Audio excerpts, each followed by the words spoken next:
Hello, I'm Brian Tracy, and welcome to Bullseye, the Power of Focus. Introduction. Hitting your target. We are living in the greatest time in all of human history. Despite short-term economic fluctuations, there have never been more opportunities for more people to achieve more of their goals than there are today. The fact is, you have more potential than you could use in 100 lifetimes. And the more of your potential you use, the more potential becomes available to you. The more you learn, the more you can learn. There's no reason for you not to be earning twice as much as you are today, or even 5 times and 10 times as much. There are people all around you who are no more talented than you and no better educated who are already earning this much. And what others have done, you can do as well if you just learn how. Clarity, focus, and concentration. You have the ability right now to achieve more than you ever have before, as long as you incorporate 3 essential mental skills into your life: clarity, focus, and concentration. You must become absolutely clear about who you are and what you want. You must focus on your most important goals and activities. And finally, you must concentrate single-mindedly until you have completed your tasks and achieved your goals. These are the 3 essential requirements practiced by all successful people throughout history to accomplish extraordinary results and great achievements. Fortunately, each of these skills is learnable with practice and repetition.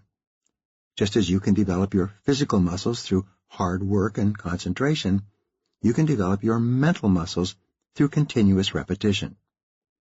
Your aim in life should be to achieve all of the wonderful things that are possible for you. You want to score big, to hit the bullseye, the center of the target, in everything you do. In the pages ahead, you will learn how to unleash your powers for success and accomplish more in the next few months than many people do in a lifetime. Let's begin. Chapter 1. The Power of Clarity. On November 13, 1899, a remarkable man named Howard Hill was born in Pennsylvania. He enjoyed sports and was excellent at baseball and football. He soon realized that, although he was talented in those sports, he did not have the ability to excel and become a champion player.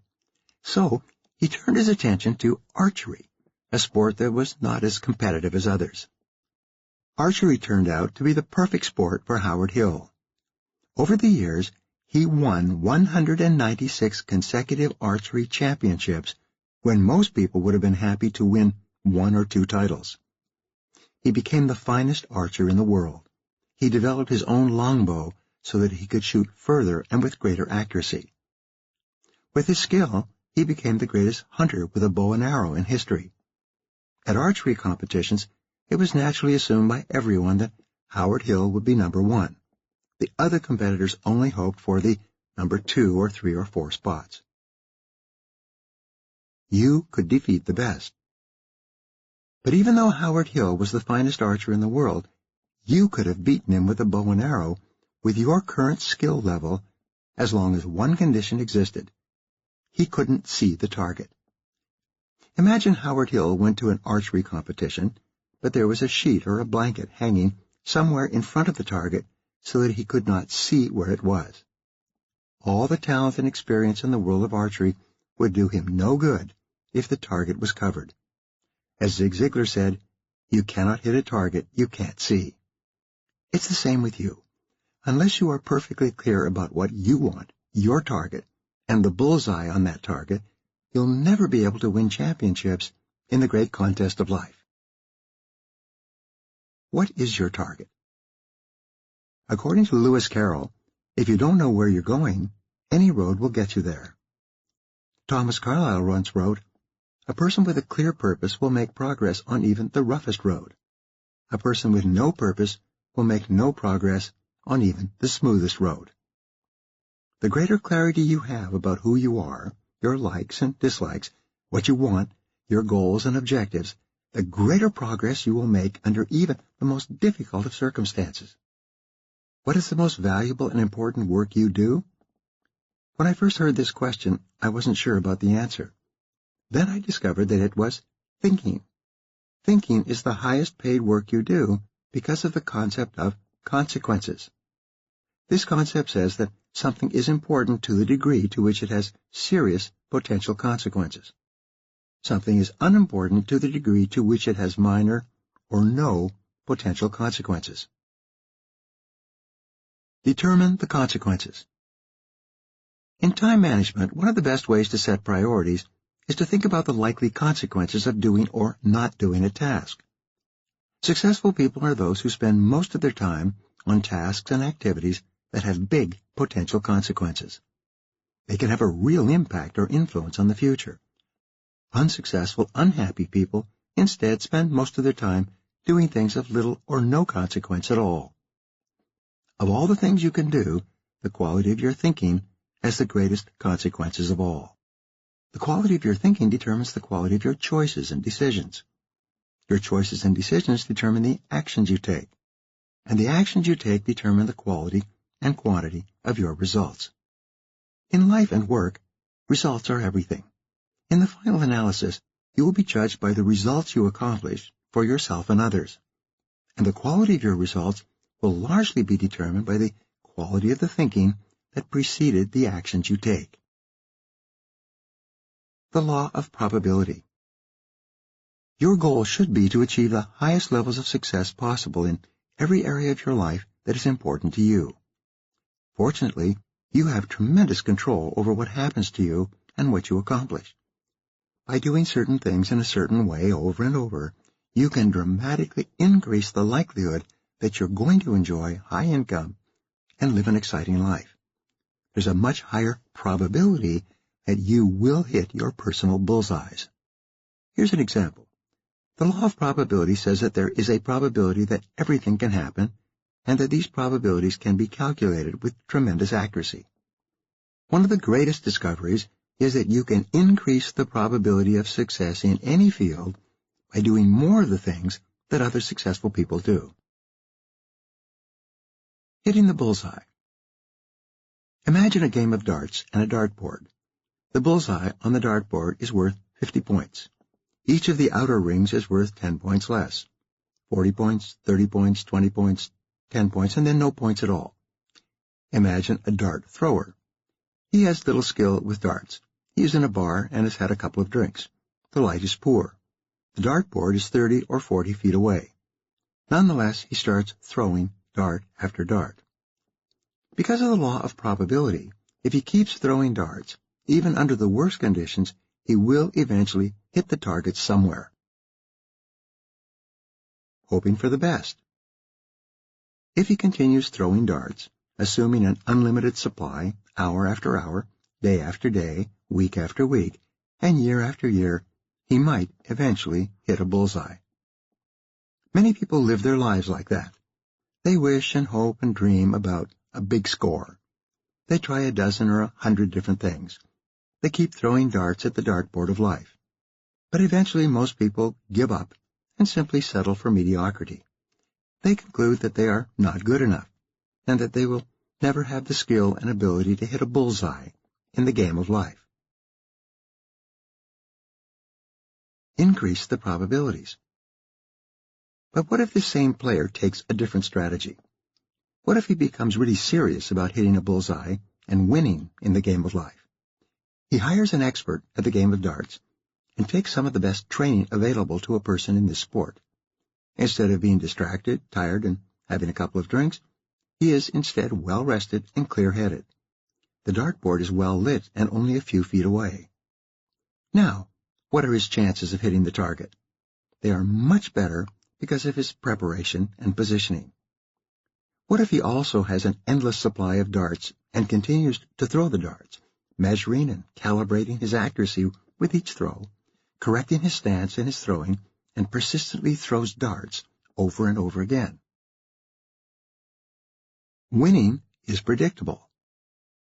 Under these conditions, the chance is almost 100% that he will eventually hit a bullseye. And once he hits a bullseye, if he continues to practice and improve his aim, he will eventually be able to hit bullseye after bullseye in the great game of life. It's the same with you. You can dramatically increase your chances of hitting your bullseyes in life if you do the same things that champions do in your field over and over. The key is clarity. You must develop absolute clarity about who you are, what you really want, and the steps that you will have to take to achieve what you want to achieve and to get to where you want to go. You must do everything possible to increase the probability that you will be a big success in life. And this brings us to the next exercise in hitting your bullseye: goals. Chapter 2. The Power of Focus. Lloyd Conant said, "Success is goals, and all else is commentary."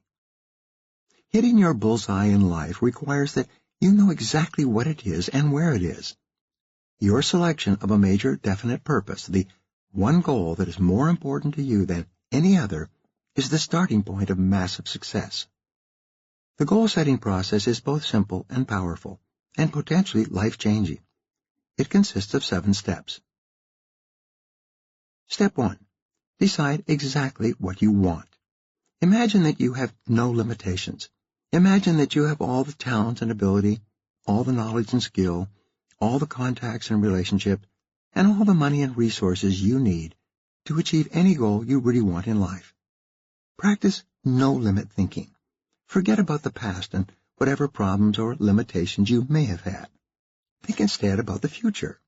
Your future is limited only by your own imagination, and since your imagination has no limits, your future is unlimited as well.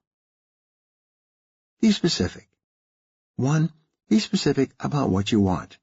This will separate you from more than 80% of the population who, generally speaking, have no clear idea what they want. 2.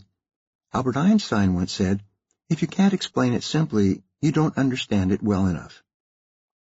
3. If you ask people, "Do you have goals?" they will always say something like, "Of course I have goals." 4. But when you ask them what their goals are, they will say things like, "I want to be rich. I want to be thin. I want to be happy. I want to have a nice house, car, and clothes. I want to travel." 5. But these are not goals. These are wishes or fantasies. A wish is a goal with no energy behind it. People don't set goals. The great tragedy is that most people think they already have goals, when all they really have are wishes. As a result, they never sit down to establish clear, specific goals for themselves. Because of this, they seldom accomplish even a fraction of what is truly possible for them. Step 2. Write it down. Make it measurable. Only 3% of adults have written goals, and these people, according to studies done at Yale and Harvard, eventually earn 10 times as much as people without goals. The very act of writing down your goals moves you into the top 3% of adults living today. Writing down your goals activates the law of attraction and begins attracting into your life the people, ideas, and resources that will help you move toward the goals and to start the goals moving toward you. Step 3. Set a deadline. Tell your subconscious computer exactly when you want to achieve your goal.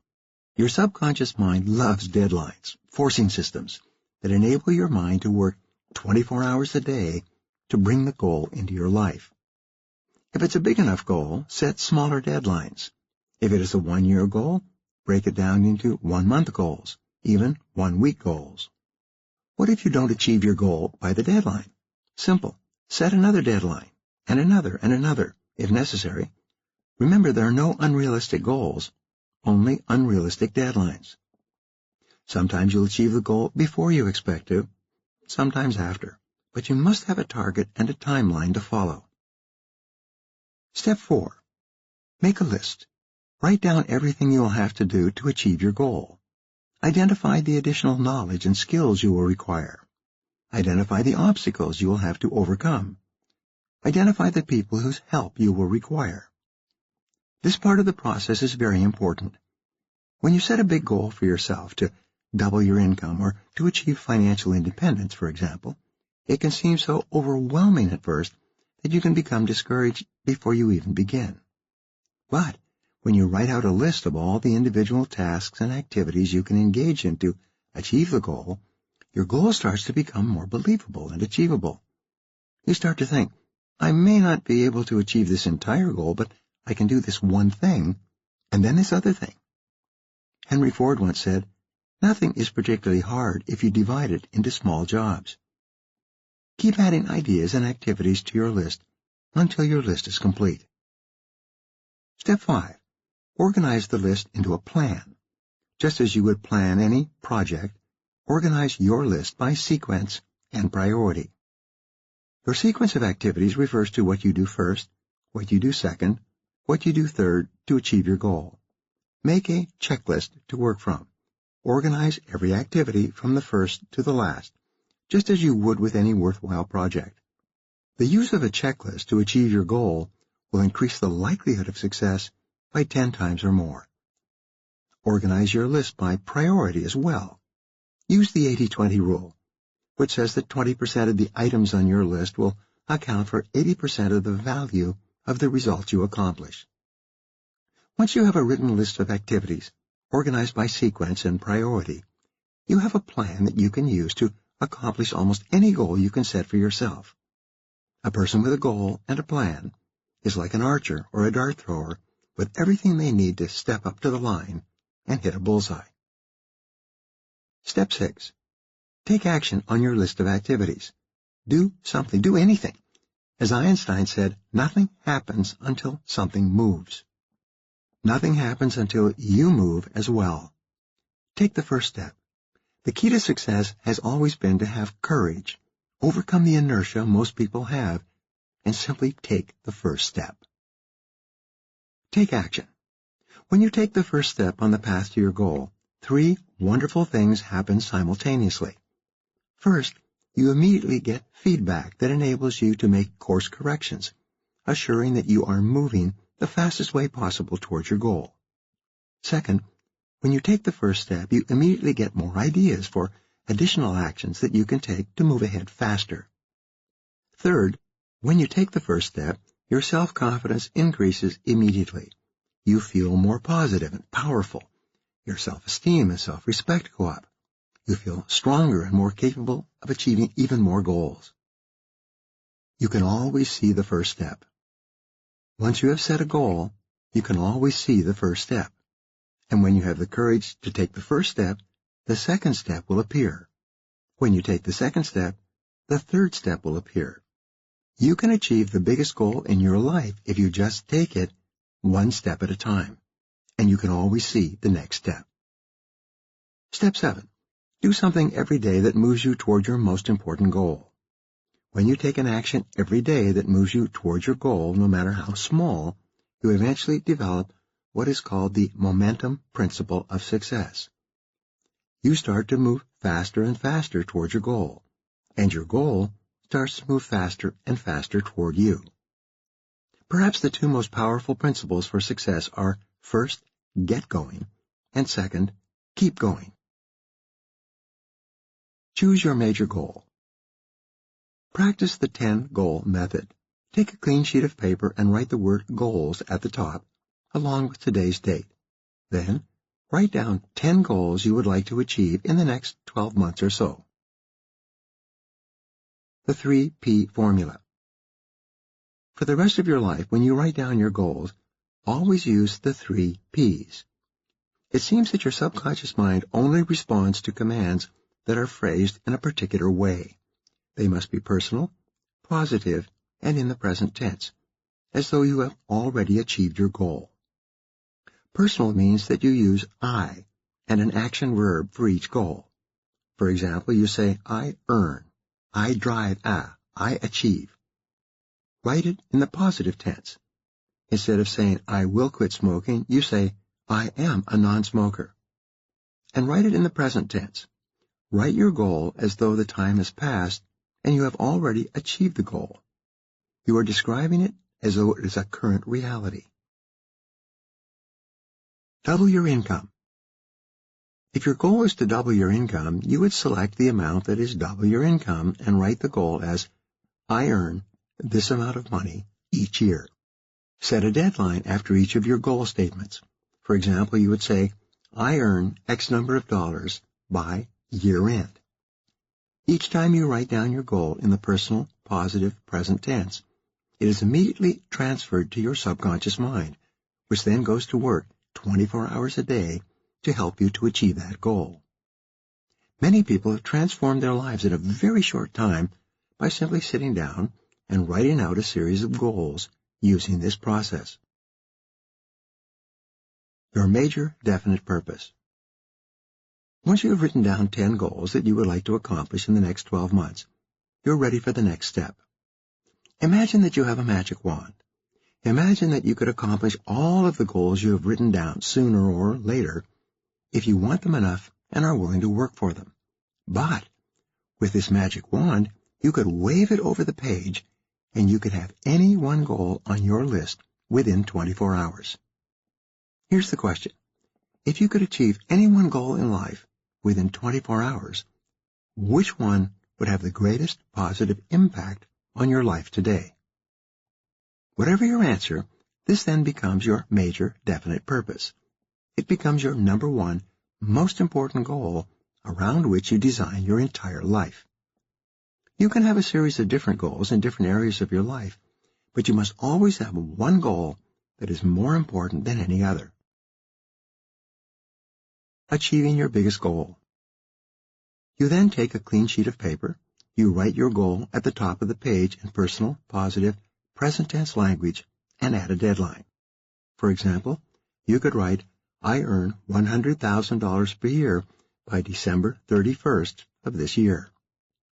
You then make a list of everything you could think of that you could possibly do to achieve this goal. What subjects will you have to learn? What problems will you have to overcome?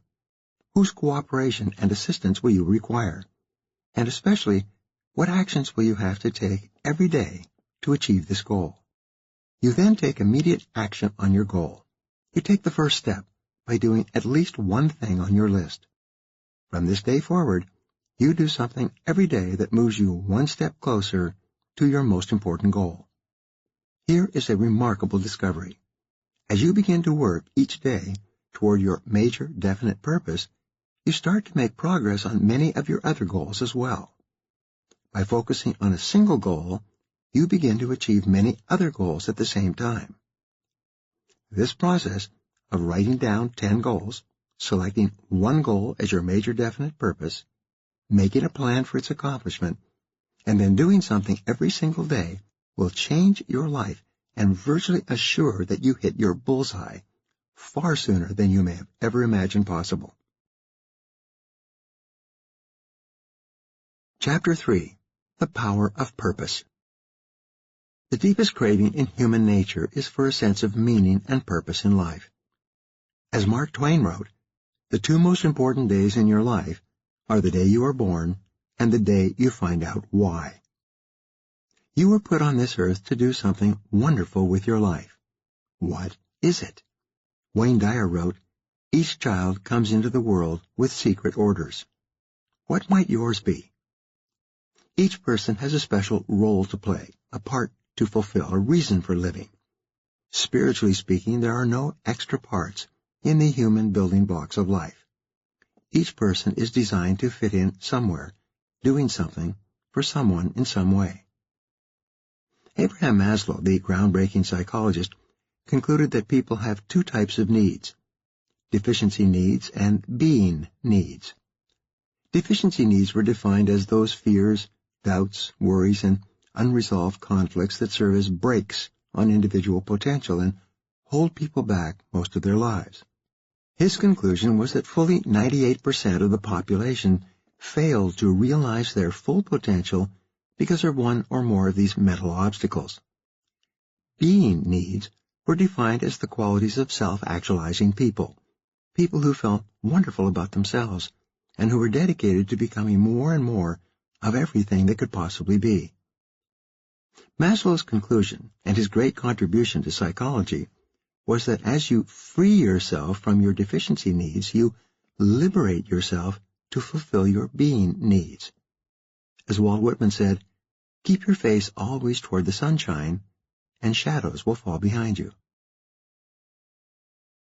Your mission statement. For you to unlock your full potential to become everything you are capable of becoming, you need a higher purpose for your life. You need to commit yourself to something bigger than yourself. You need the big 5. Values, vision, purpose, mission, and goals. The big 5. You need values, those organizing principles and virtues that are most important to you and which you will not compromise for any reason. Exceptional men and women are very clear about their values and how those values are practiced in real life. Your values and the degree to which you stick to those values form the essence of your character. You need a vision, a clear, exciting picture of your future life as though it was ideal or perfect in every way. The greater clarity you have about your vision for yourself, the more motivated you will be to make that vision a reality, and the faster you will attract that vision into your life. Your purpose and mission are the natural extensions of your values and your vision. And your goals. These are the targets you aim for, combined with the step-by-step plans for the activities you need to engage in each day to make your values, vision, purpose, and mission into your reality. What is your mission in life? Most companies spend a lot of time defining their mission statements, why the company exists, and how it intends to serve its customers and its community. A corporate mission statement requires 3 parts: the mission itself, a method to achieve the mission, and a measure to determine how successful the company is in fulfilling its mission. Many companies and individuals have mission statements that are vague and unclear and give no guidance or direction about what to do or not to do on a day-to-day basis. For example, according to Steve Jobs, Apple's mission statement was to put a ding in the universe. What does that mean? Because of its innovative technology, the company is successful in spite of having a mission statement that is largely meaningless. A good mission statement. A good business mission statement could be something like, our mission is to provide our customers with the very best product possible. Our method is to achieve product excellence and to continually improve in every area. Our measure of success is that we grow 25% each year in sales and profitability based on customer satisfaction and repeat sales. With a mission like this, everyone in the company can be clear about their jobs and the goals that the company is aiming at. Everyone can be clear about their roles and responsibilities and quickly measure whether they are helping the company to achieve the mission. A mission is something that can be accomplished. You can actually achieve the mission and then shut down and go home. And a 6-year-old should be able to tell you what your mission is and how close you are to accomplishing it. You need a personal mission statement. My personal mission has not changed in more than 30 years. It is, my mission is to help people achieve their goals far faster than they would in the absence of my help. This admittedly awkward mission statement has guided and directed the development, production, and marketing of all my seminars, workshops, books, audios, and online learning programs throughout my career. I measure the quality and effectiveness of each learning tool or experience I produce by the number of people who use it to improve their life or work. You can have a personal mission statement for yourself, your family, your community, and you can have a business or career mission for your profession. Stephen Covey wrote about the importance of having a family mission statement, a mission discussed and agreed upon by the family members as the basis of their lives together. Your career mission statement. Your business or career mission statement could be, I provide excellent services to my customers that enrich and improve their lives and work. My method of achieving this goal is by understanding my customers' needs and practicing continuous and never-ending improvement. My measure is that my customers and my personal income increase by 20% or more each year. What is your mission? What is your mission for each area of your life? The greater clarity you have about your mission, the reason why you are on this earth, the easier it will be for you to hit your bullseye in life and to measure your success. Ask the right questions.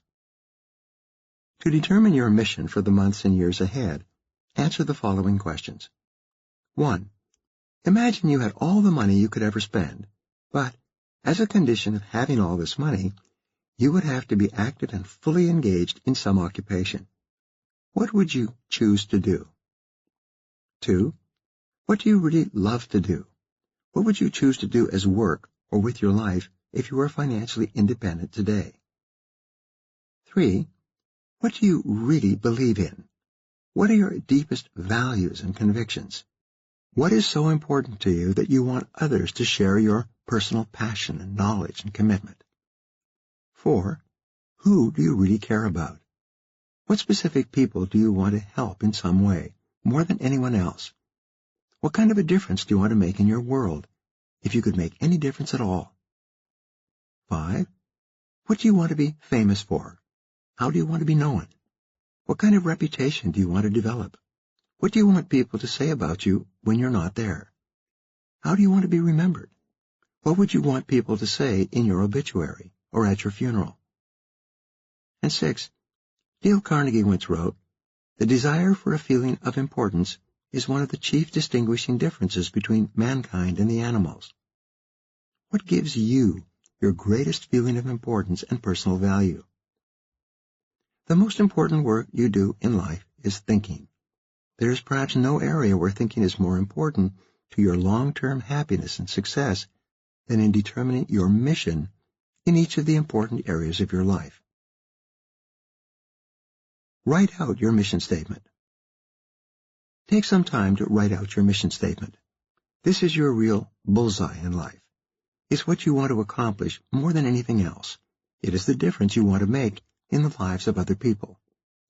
Here's a simple model of a mission statement you can use. My mission is, and then you define it in terms of the difference you want to make in the lives of others. My method to achieve my mission is, write down the activities you'll engage in. The way I will measure my success in the accomplishment of my mission is, what one number or result could you focus on that would be the best single measure of your success in accomplishing your mission? Service to others. You are designed in a special way by the Creator to only feel good about yourself when you are serving other people in some way. Your level of self-esteem and personal value, how much you like yourself, is largely determined by making a greater contribution to the lives of others than whatever it is you are taking out. This is why it says in the Bible, it is more blessed to give than to receive. Your rewards will always be determined by your service. If you want to increase the quality and quantity of your rewards, you must increase the quality and quantity of the service you render to other people. Perhaps one of the greatest questions to ask in business and in life is, what can I do to increase the value of my service to others today? Chapter 4. The Power of Concentration. You can only hit your personal bullseye when you have clarity, when you focus on your most important goals, and when you concentrate on one thing at a time. The disciplines of focus and concentration are learnable and must be learned through practice over and over until they are locked in as lifelong habits. Johann Wolfgang von Goethe said, "Everything is hard before it is easy." My friend Ed Foreman said, "Good habits are hard to form, but easy to live with. Bad habits are easy to form, but hard to live with." It's difficult to form the habits of focus and concentration, but once you have formed them, they become automatic and easy. In fact, they become easier to practice than the old bad habits of diversion and distraction. Aristotle said, "We are what we repeatedly do." Fully 95% of what we do each day is habitual, automatic, and often unthinking. The key is for you to form good habits and make them your masters. Fortunately, any habit can be learned with practice and repetition every day until it becomes as natural as breathing. Practice does not make perfect. Practice makes permanent. The attraction of distraction. There's a major problem in the world of work today that is threatening the careers and the success of millions of people. It is the tendency to be continually distracted by electronic interruptions. The invention of the cell phone started this mild form of attention deficit disorder. But the invention of smartphones, Facebook, Twitter, LinkedIn, YouTube, and the millions of apps available to everyone everywhere, at low cost or free, are destroying the ability of people to concentrate on and complete their most important tasks. Addicted to distraction. According to neuroscientists, each time you react or respond to a ring-ding noise or signal from an electronic device, you perk up with excitement and anticipation. Your brain releases a small shot of dopamine, which is the same chemical contained in cocaine and other stimulants. As with any drug, once you experience your first shot of dopamine in the morning by checking your email or surfing your social media sites, you quickly become addicted for the entire day. Your thinking patterns and brain actually begin to change. You slip into the habit of continually checking for messages, and if there aren't any, you send them to different people to stimulate a response and to trigger even more shots of dopamine. Results are everything. The most important word for success in business and in personal life is results. To get the results required of you, you must start and finish work that is specific, measurable, and time-bounded. You must complete your tasks. Task completion is indispensable to your success, and everything that interferes with your ability to start and complete your tasks undermines your potential for success. The sad news is that millions of people today cannot work for even a few minutes without responding to intellectual interruptions of some kind. The basic habits of time management, of focus and concentration require discipline, practice, and repetition at the beginning, but afterwards they enable you to accomplish vastly more than most of the people around you. The personal management process. You can dramatically increase your productivity, performance, output, and income when you get your life and work organized. Here's how. Step 1. Become absolutely clear about your goals in each area of your life. Think on paper. Organize your goals in terms of priority, and be clear about the most important goal in each area at each moment of your life. Step 2. Draw up an overall plan, a checklist to follow in the completion of any task or project. Every minute spent in planning saves 10 minutes in execution. Practice the 6P formula. Proper prior preparation prevents poor performance. Create a checklist with each task or activity necessary to complete your goal, organized by sequence. Never start work until you have taken a few minutes to prepare this checklist. This gives you a track to run on, a guide to follow. Step 3. Make lists. List everything you have to do to complete every project in the future. Each month, list the tasks you have to complete that month. Make a list every week, the weekend before. Most important, make a list every day before you begin work. The best time to make your list is the night before, at the end of the working day. But whatever happens, your very first task at the beginning of each day is to write out a list of everything you have to do that day. When something new comes up, write it down on the list before you do it, even if it's just to return a telephone call or an email. A list gives you a sense of control over your day. As you go through your list, ticking off each item, you generate a feeling of forward momentum that both stimulates and motivates you in a positive way. Step 4. Set priorities on your list before you start work. Use the 80-20 rule. This rule says that 20% of the items on your list will account for 80% of your results from the items on that list. Sometimes it's the 90-10 rule. Sometimes one item on your list is worth more than all the other items put together. The contest is always between those activities that are fun and easy and those activities that are hard and necessary. The question is always, which is going to win? The natural tendency for most people is to procrastinate and delay on exactly those tasks and activities that can have the greatest possible consequences for your success and happiness in the future. Use the ABCDE method to organize your list before you begin. A is something you must do. This is an essential task you absolutely must complete to be successful and to stay on top of your work. Non-completion has serious consequences. B is something you should do. This is a task that needs to be done sooner or later, but it's not as important as your A tasks. There are only mild consequences for non-completion. The rule is that you should never do a B task when you have an A task left undone. C are things that are nice to do.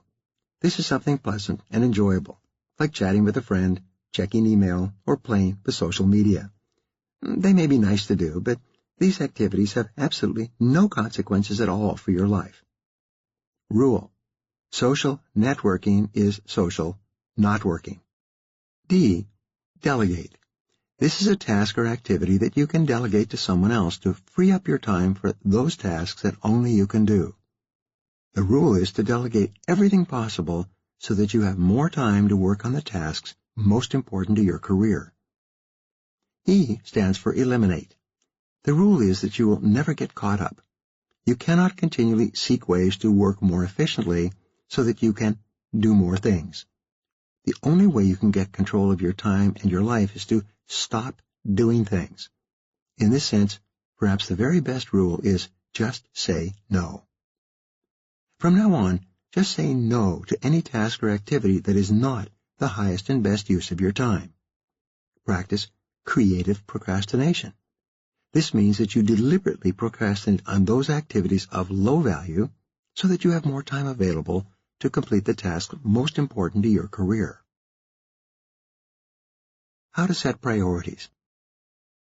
There are 3 questions you can ask when setting priorities for your work.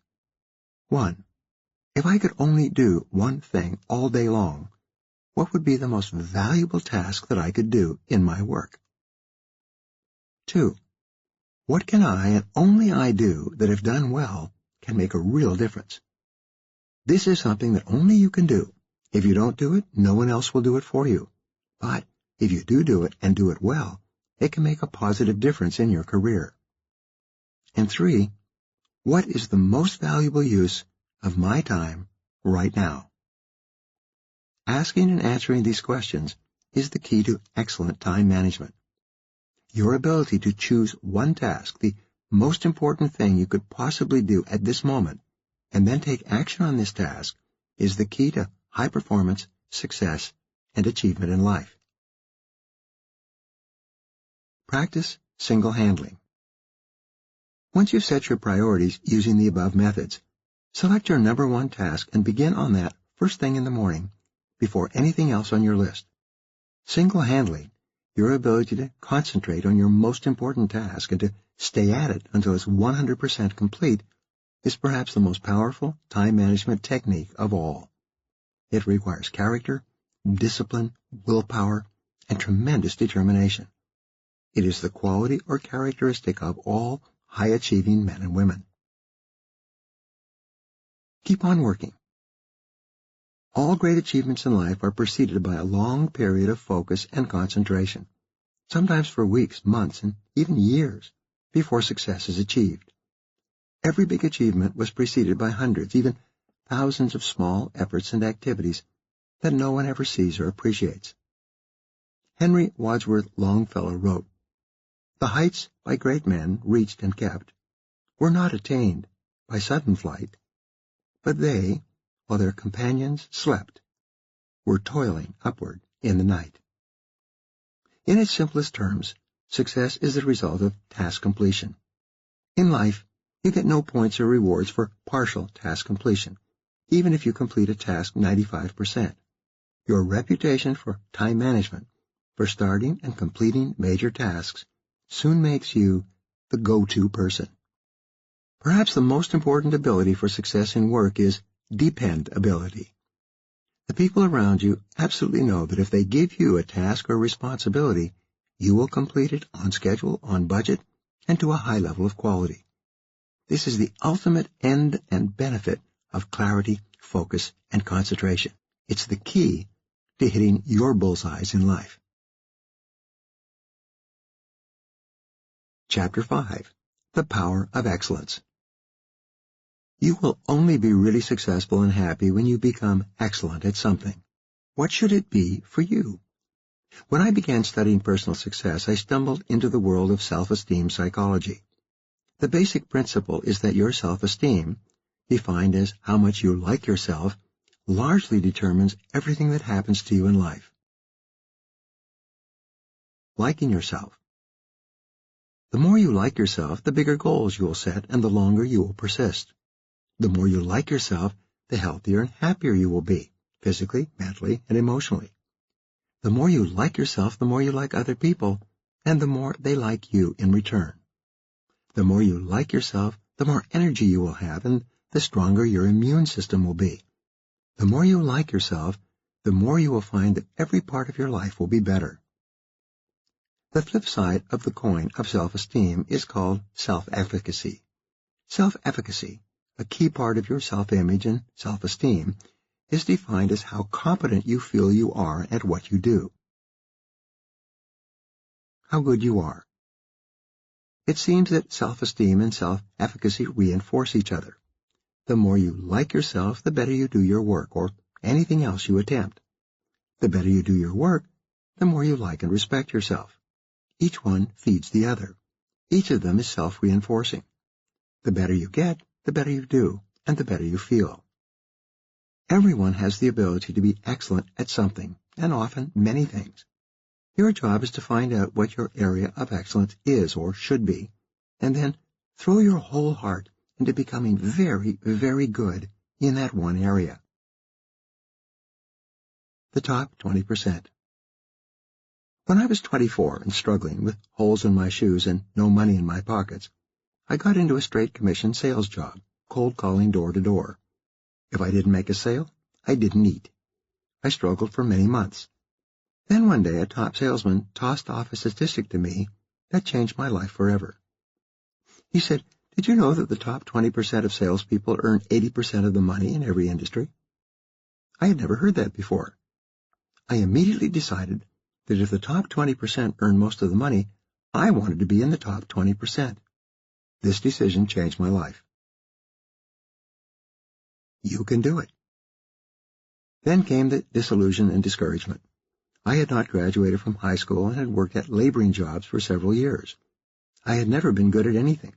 I never got good grades. I was never chosen to play on any teams in junior high or high school, and I was not even very good as a door-to-door salesman. Yet there I was, with the grand notion of being in the top 20% of my field. I had never been in the top 20% of anything. Everyone starts at the bottom. Then I learned something that changed my life and removed my feelings of discouragement and low self-esteem. I learned that everyone in the top 20% today started in the bottom 80%. Everyone doing well once did poorly. Everyone at the front of the buffet line of life started at the back of the line. Everyone at the top of career fields today was, at one time, not even in that field at all, and may not have even known that it existed. As T. Harv Eker says, every master was once a disaster. What the numbers mean. A major insurance company studied the income of 5,000 of its agents to see if this 80-20 rule applied. What they discovered was that it was true. The top 20% of their agents were earning 80% of the commissions they paid out each year. But when they calculated what this difference meant, they were truly surprised. They found that the average income of the people in the top 20% was 16 times the average income of the people in the bottom 80%. You can do this calculation for yourself. The 1% versus the 99%. There's been a good deal of controversy over the 1% versus the 99%. Some people say the top 1% of earners in our society earn more than the other 99%. However, when you study the numbers, you find that it's actually the 3% versus the 97%. It's the 3% of people with clear written goals and plans that they work on every day who eventually end up earning more than the other 97% put together. Even better, it's the 20% versus the 80%. In every field, the top 20% end up earning 80% of the money and controlling 80% of the wealth. The real question. The real question should not be wealth distribution. The real question should be, since almost everyone starts at the bottom with limited education, skills, or money, how is it that certain people rise to the top and earn 10 or 20 times the amount of the same people they started with the same levels of intelligence, education, contacts, and opportunities? In fact, according to a study by the Associated Press, the average income of Fortune 500 CEOs is 257 times the average income of the people who work in those corporations. How did these top executives, who started off their careers in their early 20s, reach the point where they're earning 257 times the amount of money as some of the people they started out with at the same starting line? The simple answer. The answer is simple. The high earners have invested many years of hard work in becoming absolutely excellent at the most important things they do, and at achieving the most important results required by their corporations. What this means is that income inequality is largely self-determined. You largely determine the amount you earn from your work over the course of your career. The amount you earn is determined by the things you do, continually upgrading your skills, becoming better at those tasks that enable you to get the results people are willing to pay you for. Income gap versus skills gap. The late Gary S. Becker, the 1992 Nobel Prize-winning economist at the University of Chicago, asserted that there's more of a skills gap in America than an income gap. Those people with the skills that are most in demand are always employed and well paid, while those who lack the necessary skills earn far less and are often unemployed. Today, young people graduating from college with STEM qualifications, which stands for science, technology, engineering, and mathematics, are being snapped up by large corporations and are sometimes offered more than $100,000 for their first year. Students graduating with liberal arts degrees lag behind with starting salaries less than half that amount. The key to high income.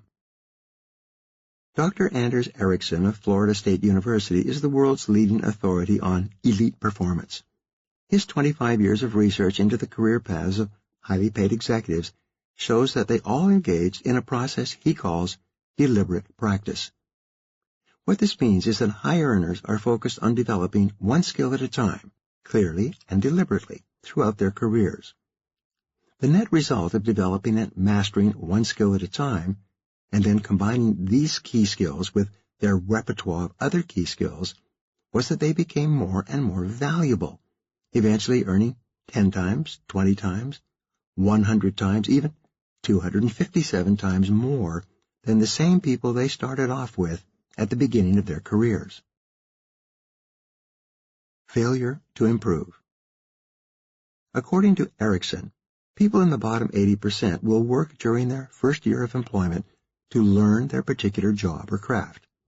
After that, they slow down, level off, and never get any better.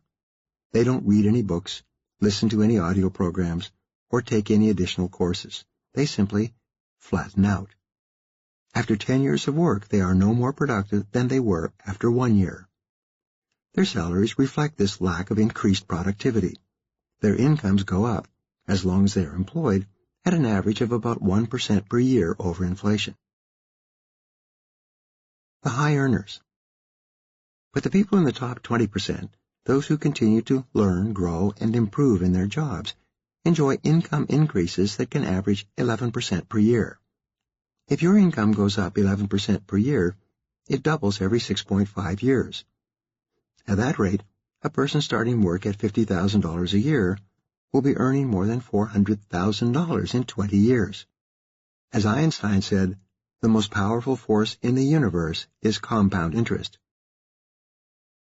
Increase your income. So how do you get onto this gravy train of higher and higher income throughout your working lifetime? The answer is so simple and borne out by more than 25 years of research that it's actually embarrassing. It is this. You take one step at a time.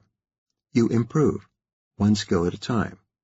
You become excellent throughout your career by mastering the one skill that can be the most helpful to you at that moment. Here's the key question that largely determines your success or failure, and your income in your career. What one skill, if I developed and did it in an excellent fashion consistently, would have the greatest positive impact on my career? Use your magic wand. Imagine again that you could wave a magic wand and overnight become absolutely excellent at any one skill in your field. What one skill, if you were excellent at it, could help you the most to double your income? What one skill could enable you to get better results than anything else you could learn to do? What one skill would accelerate your career faster than any other skill? To answer this question, you require our three old friends: clarity, focus, and concentration. You must be clear about the one skill that can help you the most. You must focus single-mindedly on the development of that skill. You must concentrate an average of 2 hours a day, 5 days per week, or even more, on the development of that skill to a higher level. If you do this, your future is virtually guaranteed. Analyze your situation. Think about your major definite purpose, your single most important goal in life, and ask this question: what one skill, if I developed and did it in an excellent fashion consistently, would help me the most to achieve my most important goal? As motivational speaker Les Brown says, to achieve something you have never achieved before, you must become someone you have never been before. We can paraphrase that by saying, to achieve a goal that you never achieved before, you must develop a skill you've never had before. Developing a skill. How do you climb a ladder? One step at a time. Imagine that when climbing a ladder, your left hand and left foot are knowledge, and your right hand and right foot are skill. To climb a ladder of success in your career, you need both hands and both feet. You need to develop knowledge with one side and skill with the other. Each rung on the ladder of skill development increases your earning ability, your value to your organization, and the amount of money that they will pay you to get results. If you keep developing new skills one at a time, you keep becoming more valuable, and your company or some other company will willingly pay you to get the results that you can achieve for them. Keep learning and growing. Once you've mastered the key skill you have identified, then what do? Simple. You ask the question again. Now, what one skill will help me the most to move ahead faster in my career? Once you have decided upon the most important skill you can develop, turn it into a goal with a plan. Write it down clearly in a personal, positive, present tense method with a deadline. For example, you could write, I am absolutely excellent at this skill by this date. Make a plan for excellence. You can then make a list of everything you could do to learn and practice to develop this skill. Organize this list into a plan by sequence and priority. Take action on your plan immediately by doing something every day to develop this skill. Wonderfully enough, as you focus on the development of the one skill that can help you the most at this time, you start to improve in your other skills. When you decide to become a lifelong learner, you automatically find yourself learning and improving in other areas, almost as if by osmosis. Continuous improvement. The key to lifelong learning is for you to practice CANI, which stands for Continuous and Never-Ending Improvement. Never stop getting better. Constantly seek out new ways to improve your efficiency and effectiveness. Feed your mind with new ideas, methods, and techniques. Learn new skills as if your career depended upon it, because it does. All skills are learnable. There are two final points in your development of excellence. First, all skills are learnable. You can learn any skill you need to learn to advance your career. There are no limits. Second, you could be only one skill away from doubling your productivity, performance, output, results, and income. Sometimes just one skill added to your existing toolbox of skills can enable you to achieve extraordinary results far beyond your imagination today. What could it be? Chapter 6. The Power of People. Your success will largely be determined by the people you know and the people who know you in a positive way. The formula is QR times QR equals QL. The quality of your relationships multiplied by the quantity of your relationships equals the quality of your life.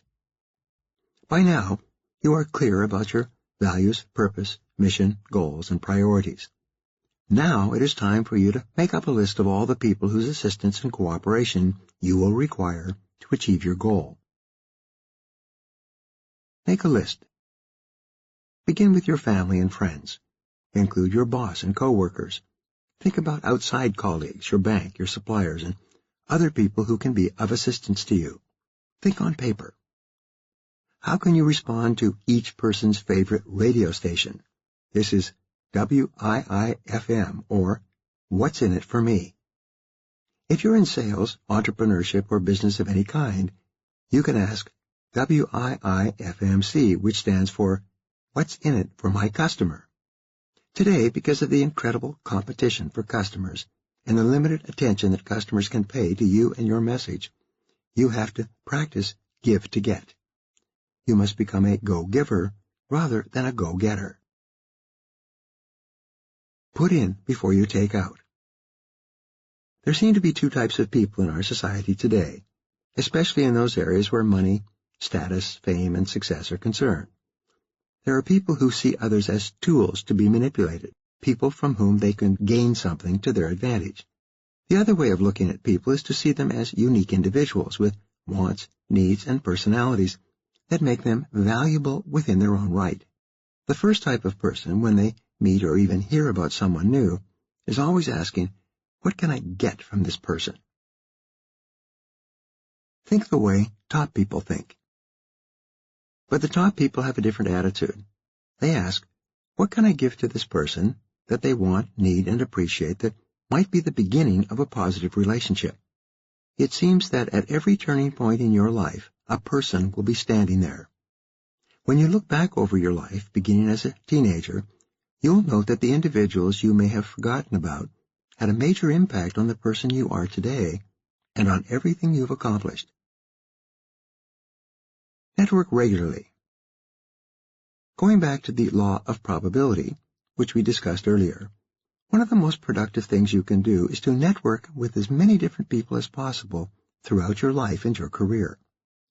The bottom 80% of people in our society, those whose income has flattened out, who suffer job insecurity, and who are frustrated with their lives, usually go home every night and watch television or socialize with their friends. The top 20% of people, on the other hand, are continually seeking out opportunities to network and interact with other people they might be able to help, and who might be able to help them in return. One person can make a difference. Some years ago, I was speaking at a seminar for a national corporation. My talk was in the morning.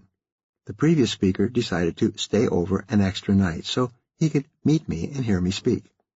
At that time, I had an ache in my left ankle that was causing me to limp a little. He noticed and asked me about it, then went back to his room and brought me a bottle of tablets that had been specially formulated for this type of joint pain. It was his personal supply, but he gave it to me and wished me luck. Take an interest in others. On a whim, I asked him, how is everything going for you in your career? We started talking, and it turned out that his biggest concern at that time was a real estate investment he had made in Massachusetts, just outside of Boston. He was in way over his head and did not know how to get out from under this burden. We were in Fort Lauderdale, Florida. Some years before, I had worked with a real estate entrepreneur from Boston who now lived in Coral Gables. I picked up my phone, called him, and explained the situation. One call away. As it happened, my friend was quite familiar with the real estate development that the speaker was involved in. He made a couple of calls and put my friend in contact with a developer who was working on lands adjacent to these lands in Massachusetts.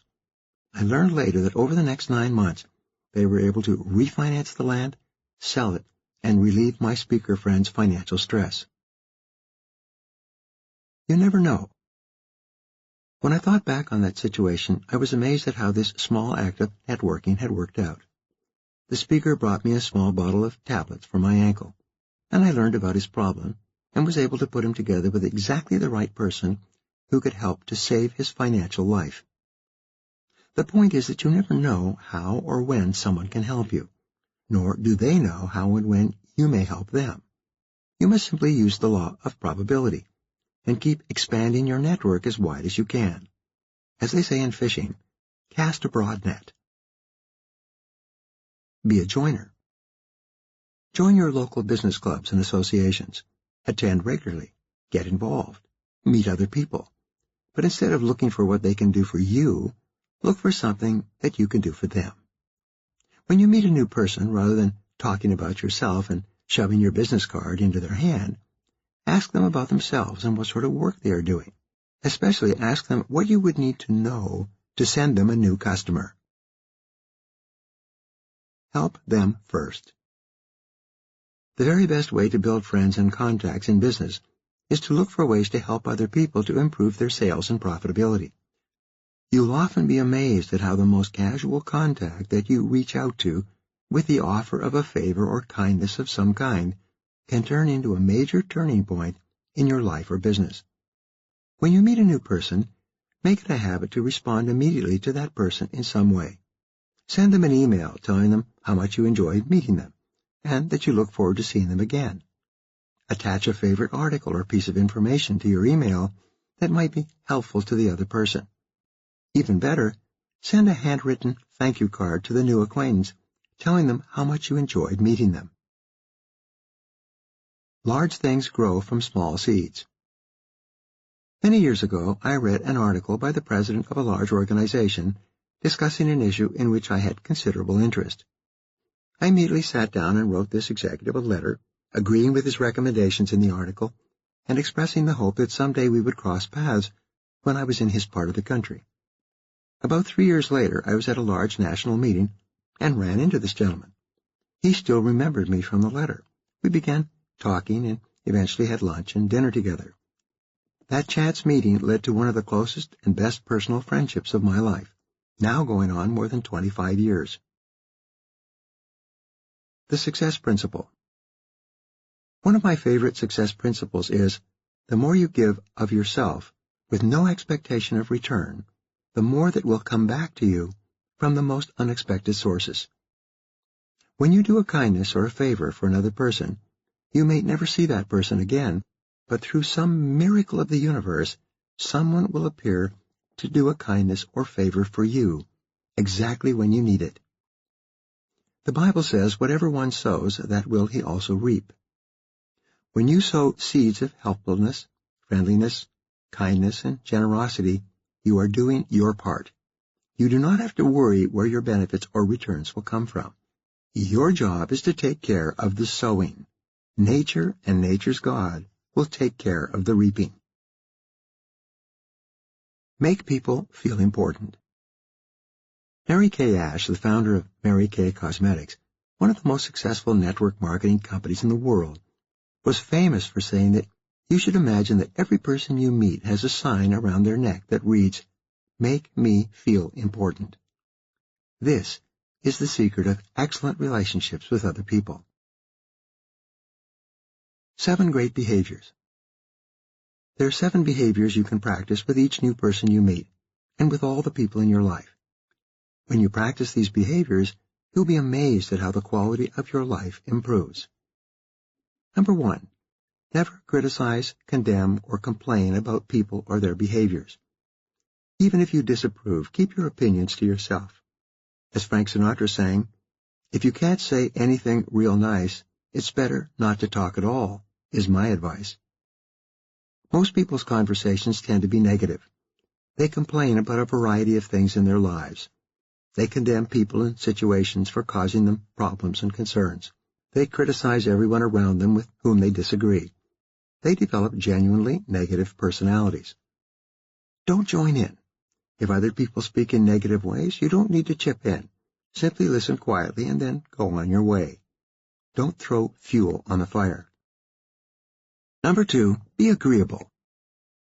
The most popular people everywhere are people who are genuinely agreeable and friendly, no matter what is going on. Even if they disagree with you, they don't express it. Instead, they may ask questions to try to understand your position, but they're generally cheerful most of the time. Very often, there will be situations where you have arguments or disagreements with other people. But in most cases, these arguments or disagreements are not important. Ask yourself, what's important here? If it's not really important, just let it go. Be cheerful, open, and friendly. Be the positive type of person other people want to be around. Number 3, practice acceptance. Each person has a deep need to be unconditionally accepted by the other people in their lives.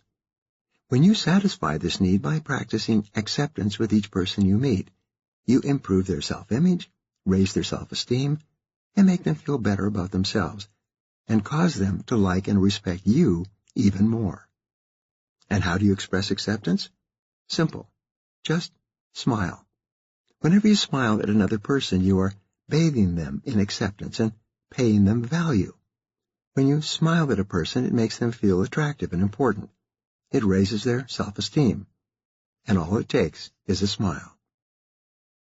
Number 4, express appreciation. One of the most powerful ways to make a person feel important and to raise their self-esteem is to appreciate them for the large and small things they do. And how do you express appreciation? Simple. Just say thank you. Say thank you to everyone you live or work with for everything they do, small or large.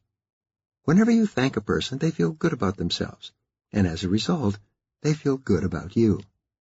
In addition, they want to do more of those things for which you are thanking them, so they can again trigger your response and the positive feelings that go with it. Number 5, express admiration. Abraham Lincoln said, "Everybody likes a compliment." Look for things to compliment and admire in others. Compliment them on their clothing, their personal possessions, and their hairstyle. Compliment them on their home, their car, and any of their possessions. Compliment them on their accomplishments and the look of their offices or workplace. Each time you compliment a person, you make them feel more valuable and important. As a result, they like you more and are more open to cooperating with you. And you can always find something you like about another person or about their possessions or achievements. Number 6, express approval. Praise and approval satisfy one of the deepest needs in human nature, the need to feel valuable. Whenever you praise people for anything, their self-esteem goes up immediately. They feel better about themselves. They like and respect you more as well. Praise people for large and small accomplishments. Praise people regularly when they do anything that is positive and productive in your eyes. One of the most powerful ways to motivate staff members or children is to continually praise them when they do something right. At the same time, refuse to criticize or complain when they make a mistake. Number 7, pay attention. One of the most powerful ways to make people feel valuable and important is to listen to them intently when they talk. Face them directly, lean slightly forward, and hang on every word they say. Imagine that your eyes are sun lamps, and you want to give the other person's face a tan. Bathe their whole face, especially their mouth and lips, with the warmth of your eyes. In effective listening, you should listen without interrupting or making any attempt to interrupt. Pause before replying to show that you are carefully considering what the person has just said. Number 8, question for clarification. Ask, how do you mean? If there is any possibility of misunderstanding. Remember, the person who asks questions has control. The more you ask questions and listen intently to the answers, the more the other person will like and trust you and feel comfortable in your presence. Finally, number 9, in conversation, feedback what the other person has said in your own words. This is the real acid test of listening. When you can paraphrase their comments in your own words, it shows the person you were really paying attention. When you go through life looking for ways to expand your contacts, seeking ways to help people before you ask them to help you, and making people feel important, they will line up to help you achieve your goals and hit your bullseye. Chapter 7. The Power of Persistence. Your ability and willingness to persist in the face of all setbacks and adversity is the most important single guarantor of your ultimate success. When you set big goals for yourself, the one thing you can be sure of is that you will immediately run into storms and headwinds. Often, immediately after setting a big goal, your life will go into a period of turbulence, and a series of unexpected setbacks and difficulties will occur. This is all to be expected. Set a big goal. One of my students set a goal in my seminar to double his income within 6 months. When he went to work on Monday, they announced the company was shutting down and he was being laid off, as was everyone else. He said to himself, "This is great. I set a goal to double my income, and now I'm unemployed." Later that week, his wife was out shopping, and she ran into an old friend of hers from school. As they chatted, the old friend said that her husband had just started a new business and was looking for a top salesman to sell their new product. The wife of the man from my seminar said that her husband was excellent in sales, and he just happened to be available. Could they set up a meeting? A blessing in disguise. The bottom line was that this man went to the interview that Friday and got the job. He started work the following Monday. The product was excellent, the company was successful, and within 2 months he was earning twice as much as he had ever earned in his life. He realized in retrospect that if he had not lost his previous job, he would never have been available to take a job where he actually achieved his goal. This sort of thing will happen to you as well. Bounce back from adversity. One of the measures of your character is how well you respond to adversity, how resilient you are, and how quickly you bounce back from unexpected difficulties. Napoleon Hill said, "Persistence is to the character of man as carbon is to steel." You never really know what you are made of deep down inside until you face what appears to be insurmountable problems. But the good news is that nature never sends you a problem too big for you to solve. There's no such thing as failure, only feedback. Character development. There are some powerful and proven techniques you can incorporate into your worldview to deal with the inevitable short-term failures and difficulties you will experience. Number 1, stay calm. Take a deep breath and just relax. When you become emotional or upset, your neocortex, your thinking brain where you reason and decide, shuts down. When you are angry or worried, you fall back on your amygdala, your animal brain responsible for the fight or flight reaction. In this state, you're much more likely to make bad decisions and choices and to say or do the wrong things. Instead, stay calm. Number 2, get the facts. No situation is ever as bad as it initially appears. Even if it is, be sure to get the facts before you respond. Ask questions. What exactly happened? How exactly did it happen? Who is involved? How can we be sure? You will often find that you are misinformed. You heard of something that turned out not to be true or was only partially true.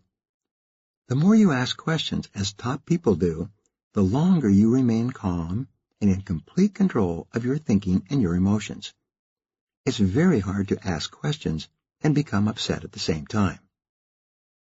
Number 3, look for the good in every situation. Some of your greatest successes in life will originally appear to be setbacks or problems that could have caused you a great deal of stress and anxiety. When you look back on your life's experience, you will find that losing a job or a relationship, or even going broke in a business, contain valuable insights and ideas that enabled you to be successful and happy later in life. There's always something good. After interviewing 500 of the most successful people in contemporary history over a period of 22 years, Napoleon Hill came to this conclusion. Every adversity, every failure, every heartache carries with it the seed of an equal or greater benefit. Your job is to find it. Whenever W. Clement Stone faced a problem, he would immediately neutralize it by saying, "That's good." Then, he and the people around him would go to work to find something good in the setback or difficulty that had occurred. Here is a wonderful discovery. If you look for the good in any situation, you will always find something good. Sometimes the good you find will have far more benefit or advantages than anything you might have lost. 4. Seek the valuable lesson in every difficulty or temporary failure. This is one of the greatest success secrets of all. Difficulties come not to obstruct, but to instruct. Develop the habit of dealing with each problem with a complete confidence that it contains a valuable lesson that you can use to be more successful in the future. Your biggest problem. What is your biggest problem in your life today? Everyone has a series of problems that they are working on, but everyone also has one big problem that causes them more worry, concern, or frustration than any other. What is yours? Now, imagine that this problem has been sent to you as a gift to teach you a valuable lesson you need to learn so that you can be happier and more successful in the future. Look for the gift. Norman Vincent Peale said, "When God wants to send you a gift, he wraps it up in a problem. The bigger the problem he wraps it up in, the bigger the gift that it contains." What is the gift? The valuable lesson wrapped up inside the biggest problem or difficulty you are wrestling with today. Wonderfully enough, if you look for the gift or valuable lesson, you will always find it. In fact, if it is a big enough or long-lasting enough problem or difficulty, it may contain several gifts. And the more you examine the problem and seek the gifts, the more gifts you will uncover. Learn from your mistakes. I went through a difficult business situation some years ago. When it was over, I had lost a good deal of money and sleepless nights. I sat down with a piece of paper. At the top of the page I wrote, "What lessons have I learned from this situation?" I then disciplined myself to write down 20 different lessons I had learned from that major business problem. Those lessons served to help and guide me in countless business situations in the months and years that followed. Those lessons helped me to make good decisions and recoup all my losses. There's nothing wrong with making mistakes in life. They are inevitable and unavoidable. The only wrong thing is not to learn from the mistakes. You want to extract every possible bit of insight and piece of knowledge you possibly can so that you don't make those same mistakes again. 1. Accept responsibility for the problem, whatever it is. Don't fall into the loser's trap of flailing around and blaming everybody and everything for something that has happened. Instead, simply say, "I am responsible." Even if you're not responsible for what happened, you are responsible for the way you respond to what happened. By accepting responsibility and refusing to blame anyone or anything for what has happened, you remain calm and positive. You remain in control of the situation. Your mind functions at its very best to help you solve the problem or resolve the difficulty. 2. Be solution-oriented. One of the characteristics of top people is that they think about solutions most of the time. They recognize that life will be an endless succession of problems, like waves from the ocean that never stop. Therefore, they decide not to become or remain upset about problems. Instead, they look for and focus on the solutions. They are constantly thinking in terms of actions they can take to solve the problem, remove the roadblock, and start moving ahead. Number 3, pre-program your mind. One of the most important lessons I ever learned was that you have the ability to pre-program your mind so you respond in a particular way when the situation arises. For example, you can decide in advance that no matter what happens, you will never give up. You will persist until you succeed. You will try a variety of different things, but you will not stop until you ultimately achieve your goal. Like an alarm clock. Once you have programmed yourself in this way, and you face adversity or failure of any kind, you will automatically react like an alarm clock going off and find yourself bouncing back from the initial shock and disappointment. You will automatically feel resilient and positive. Ultimately, you will become unstoppable. There's a powerful method of problem-solving and decision-making used at the highest levels of business and government. It is both simple and powerful. First, define the problem clearly. Fully 50% of problems can be solved immediately if you can define them clearly in the first place. Then ask, what else is the problem? Beware of any problem for which there is only one definition. The more ways you can define a particular problem, the more likely it is you will find the right definition that leads to the correct solution. Once you've decided exactly what the problem is, ask, what is the solution? Again, beware of a problem for which there is only one solution. Once you have developed a solution, ask, what else is the solution? There is a direct relationship between the number of possible solutions you generate and consider and the quality of the solution you ultimately choose and implement. Quantity of solutions leads to quality of decision-making. Worst possible outcome.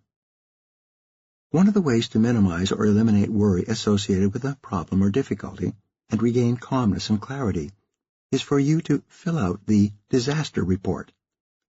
First, define the problem clearly, preferably in writing. The act of writing out a clear definition of the problem dramatically clarifies your thinking and makes the problem more amenable to a solution. Second, ask, what is the worst possible outcome of this problem? What is the worst thing that could happen? Then, be open and honest and deal directly with the worst thing that could happen in this problem situation. Third, resolve to accept the worst should it occur. At this point, a most amazing thing happens to you. Once you have defined the worst possible outcome, and you have resolved to accept this should it occur, your worry drops away. All your stress and tension evaporates. You once again feel calm, collected, and in complete control. Fourth, begin immediately to improve upon the worst. Begin immediately to do everything you possibly can to make sure that the worst possible outcome does not occur. This 4-step method is really quite phenomenal. You can use it when you face any problem or difficulty in any part of your life. Define the problem clearly, determine the worst possible outcome, resolve to accept the worst should it occur, and then get busy improving upon the worst to make sure that it doesn't happen. Eliminate worry and stress. Finally, to eliminate worry and develop persistence, get so busy working on your goal that you don't have time to worry about your problems or difficulties. The only real cure for worry is persistent, continuous action in the direction of your most important goal. For you to hit your bullseyes in life, you must be perfectly clear about what they are, your goals. You must have plans of activity that you work on every day. You must focus and concentrate on the most important things you can do to achieve your most important goals. You must resolve to persist until you succeed. You must make the decision in advance that no matter what happens, you will never give up. If you do these things over and over again, you will develop the lifelong habit of high achievement. You will accomplish more in the next few months than many people accomplish in several years. Good luck, and thank you for listening.